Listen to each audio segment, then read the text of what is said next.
好，这狗看了来看狗，这是发生伫台南善化关灯甲麻豆地区。这几天来呢，是出现一只台湾狗，安尼四界爬爬走，而且这只狗身啊，哪像是有人咧甲饲咧，毋但是走去徛鸡甲果子园咧甲人吞打，甚至佫走去庙市食这竞品。即马农业局为着要掠这只狗呢，是伫调阴市来设红外线的笼啊，嘛呼吁民众若准看到这狗的形影，就爱赶紧通报。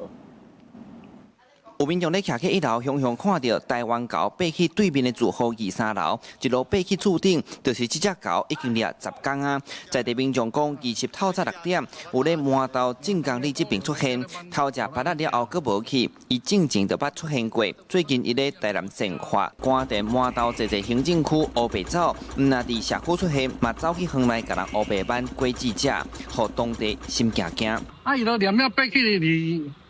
3楼顶。 你伫下骹你较有法度伊，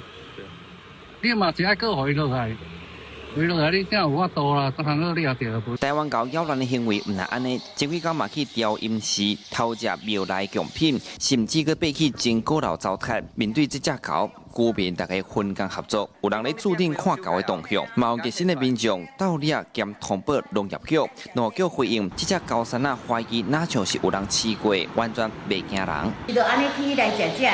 啊，我甲赶，我去食这个，伊走伊走楼顶，我有看，啊，两个抓